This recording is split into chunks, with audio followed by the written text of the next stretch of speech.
Students, good morning. हमने सदाचार पाठ पढ़ा था। इसमें बताया गया कि इसमें बड़े लोगों का आदर करना चाहिए, बड़े लोगों की सेवा करनी चाहिए, मधुर बोलना चाहिए, किसी को अनजाने में भी कष्ट नहीं पहुंचाना चाहिए, सत्य का आचरण करना चाहिए। और इसमें से बताया कि सदाचारी सब जगह पूजे जाते हैं और सदाचार क्या है? सफलता का मार्ग है।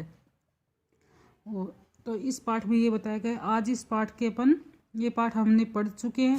आज इस पाठ के क्वेश्चन आंसर करेंगे। तो देखो, इसमें फर्स्ट का है, सदाचार किसे कहते हैं? तो सदाचार किसे कहते हैं? अच्छे व्यवहार को सदाचार कहते हैं। किसको कहते हैं सदाचार? अच्छे व्यवहार को, आचरण को मतलब सदाचार कहते हैं। फिर सेकंड क्वेश्चन है, विपत्ति में क्या करना चाहिए? विपत्ति मतलब संकट में क्या करना चाहिए? विपत्ति में कभी विचलित नहीं होना चाहिए, मतलब विचलित घबराना नहीं चाहिए, तथा धैर्य मतलब धीरज से काम लेना चाहिए। तो इसका आंसर सही है, विपत्ति में कभी विचलित नहीं होना चाहिए तथा धैर्य से काम लेना चाहिए। अब नेक्स्ट है अपना, सद्गुण से क्या तात्पर्य है? तात्पर्य मतलब इसका क्या, सद्गुण का क्या अर्थ है?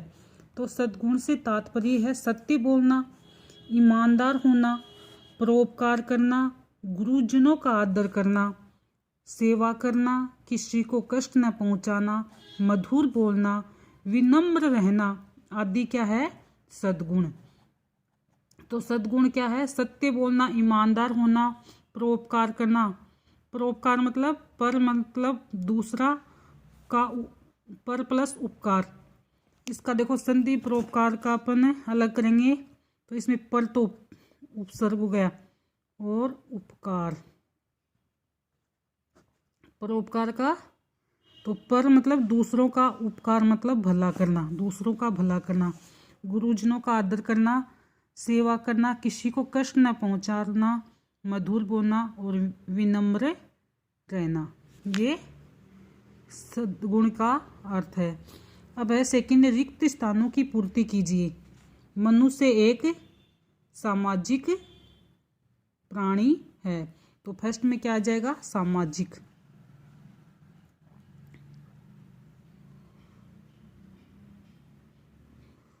सामाजिक प्राणी है और समाज में रहकर वह कई तरह के काम करता है। सदाचारी बनने के लिए ईमानदार होना आवश्यक है। ईमानदार होगे तो सदाचारी होगे। फिर है अपना, सही उत्तर का क्रमाक्षर छांटकर कोष्टक में लिखिए। उत्तम व्यक्ति के गुण है गुरुजनों का आदर करना, विनम्र रहना, मधुर बोलना, उपयुक्त। सभी ये तीनों ही सही हैं या इनमें से एक सही है? तो तीनों ही राइट है का आएगा। गुरुजनों का आदर भी करना, विनम्र भी रहना, मधुर बोलना या उपयुक्त, ये सभी। तो इसमें ये आएगा। सत्य बोलना एक प्रकार की तपस्या है।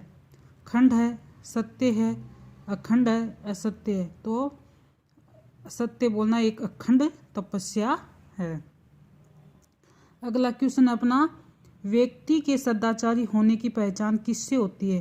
तो व्यक्ति के सदाचारी होने की पहचान उसके अच्छे व्यवहार से, अच्छे कार्यों से होती है। तो व्यक्ति के सदाचारी होने की पहचान उसके अच्छे व्यवहार से होती है। सदाचारी व्यक्ति में कौन कौन से गुण होते हैं? तो सदाचारी व्यक्ति में ईमानदारी, बड़ों का आदर करना आदि गुण होते हैं। फिर अपना नेक्स्ट क्वेश्चन है, प्रतिकूल परिस्थितियों में, मतलब प्रतिकूल अपने अनुकूल नहीं हो, विपरीत हो, ऐसी परिस्थितियों में सदाचारी व्यक्ति विचलित क्यों नहीं होता है?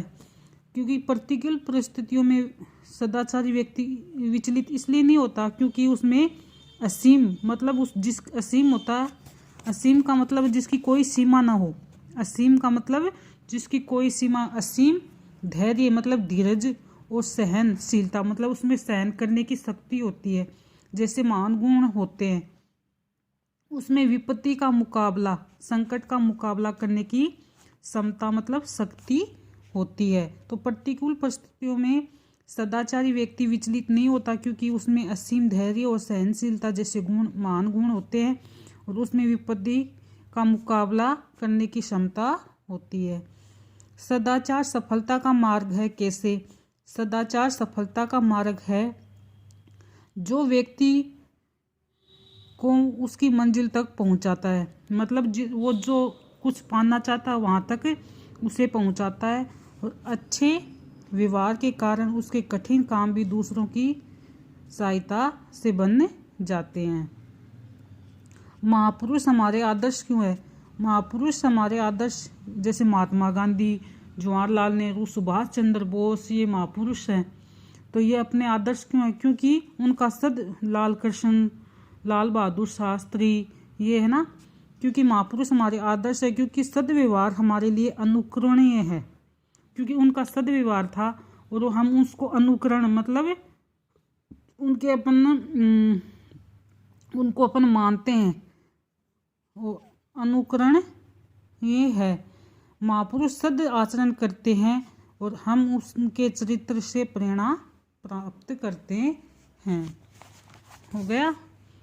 अब है भाषा की बात।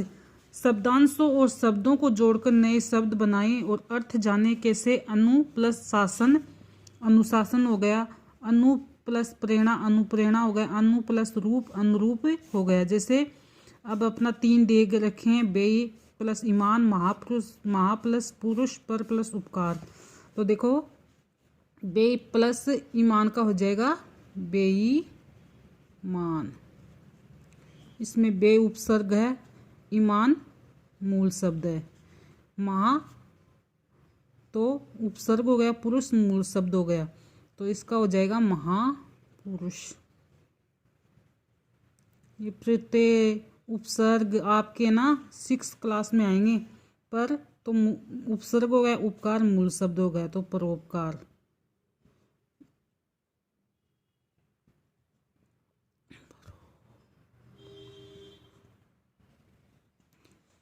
अब है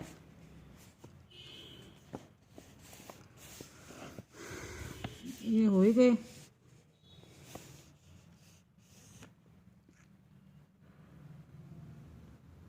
अब विपरीत अर्थ वाले शब्द लिखे। सदाचार तो इसका होगा दुराचार, समान अपमान, निर्भय भयभीत, अनुकूल प्रतिकूल, सद्गुण दुर्गुण। तो थैंक यू स्टूडेंट्स, आज के लिए बस इतना ही। आज आपको होमवर्क में 3, 4, 5, 6, 7 ये 7 क्वेश्चन करने हैं। ओके।